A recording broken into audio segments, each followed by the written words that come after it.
حضرت یوسف علیہ السلام کو ان کے بھائی لے کے کہاں گئے؟ یعقوب علیہ السلام سے جدا کیا، اپنے ساتھ اپنے ہمراہ لے کر کے لے جا کے کنویں میں ڈال دیا، اور معاذ اللہ ارادہ یہ کیا کہ یہ ہلاک ہو جائیں، یہ مر جائیں۔ لیکن جسے اللہ رکھے اسے کون چکھے؟ کیونکہ دنیا کی حکمتیں ایک طرف ہیں، اللہ کی حکمت ایک طرف ہے۔ کیونکہ سب سے بڑا پاور، سب سے بڑا اختیار اگر کسی کا ہے تو وہ اللہ رب العالمین کا ہے۔ کائنات عالم کی سوچ اور ان کی تحقیق اور ان کا ارادہ، ہر ارادوں پہ، ہر چیز پہ اللہ کا ارادہ غالب ہے۔ حضرت یوسف علیہ السلام کو ان کے بھائیوں نے لے جا کے کہاں ڈالا؟ کنویں میں۔ اور ایک قافلہ جو مصر جا رہا تھا وہ آیا اور اس نے کنویں میں ڈول ڈالا، اور حضرت یوسف علیہ السلام نے اس ڈول کو پکڑ لیا۔ جب پکڑ لیا تو جتنے لوگ قافلے میں تھے اور جب ان کا ڈول پکڑ لیا گیا تو وہ لوگ سوچنے لگے حیرت سے کہ یہ کیا ہے، تو دیکھا کنویں میں جھانک کے کہ حضرت یوسف علیہ السلام، بہت حسین جمیل خوبصورت بچہ اس کے اندر ہے۔ بھائیوں نے کہاں پھینکا؟ کنویں میں۔ اللہ نے اسباب کیا بنایا؟ قافلہ نکلا اور رسی اور ڈول کنویں میں ڈال دیا، اور یوسف علیہ السلام نے ڈول کو پکڑ لیا اور ڈول کے سہارے، رسی کے سہارے قافلے والوں نے نکال لیا، لے جا کے مصر کے بازار میں بیچ دیا، ان کا کام تھا۔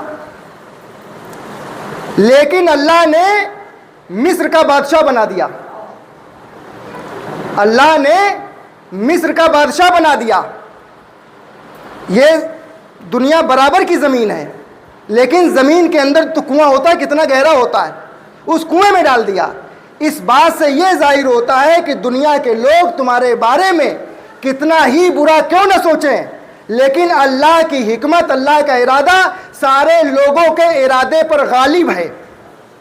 دنیا کے لوگ تمہیں عزت دینا چاہیں تو نہیں دے سکتے، دنیا کے لوگ تمہیں کامیاب کرنا چاہیں تو نہیں کر سکتے، لیکن جب تک اللہ کا ارادہ شامل حال نہ ہو، اللہ جب تک تمہاری ترقی نہ چاہے، اللہ تمہاری عزت نہ چاہے، اللہ تمہاری زندگی نہ چاہے، جب تک تمہیں کوئی زوال نہیں آ سکتا۔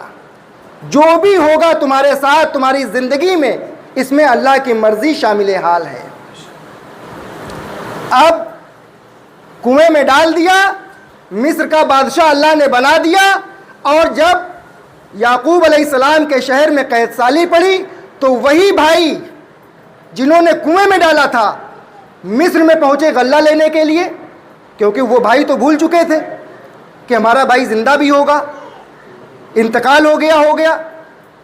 لیکن جب مصر میں پہنچے حضرت یوسف علیہ السلام کی بارگاہ میں، تو حضرت یوسف علیہ السلام نے پہچان لیا سارے بھائیوں کو، سب کو پہچان لیا، ان کو غلہ بھی دیا اور پیسہ بھی دیا، اسی گیہوں میں، اسی راشن میں رکھ کے ان کو پیسہ دیا۔ حضرت یوسف علیہ السلام نے پوچھا کہ تمہارے پریوار میں، تمہاری فیملی میں اور کون لوگ ہیں؟ کہا کہ ہمارا ایک بھائی بلیمین بھی ہے، اور حضرت یوسف علیہ السلام بلیمین سے بڑی محبت فرماتے تھے، اور یہ جان گئے کہ ابھی ہمارا بھائی زندہ ہے۔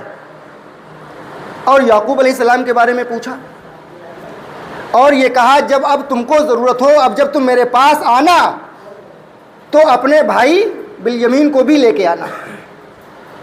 جب دوبارہ وہ لوگ گئے غلہ لینے کے لیے تو بلیمین کو بھی ساتھ میں لے گئے، تمام مال دیا، غلہ دیا، اور بلیمین کو اپنے محل میں لے گئے۔ تو ان بھائیوں سے نہیں بتایا کہ ہم کون ہیں، لیکن جو بھائی محبت کرتا تھا، جن کو حضرت یوسف علیہ السلام سے محبت تھی، اور بلیمین کو یوسف علیہ السلام سے محبت تھی، یوسف علیہ السلام کو بلیمین سے محبت تھی، محل میں لے گئے، گھمایا پھرایا، کھلایا پلایا، اور اس کے بعد فرمایا کیا تم نے ہم کو پہچانا؟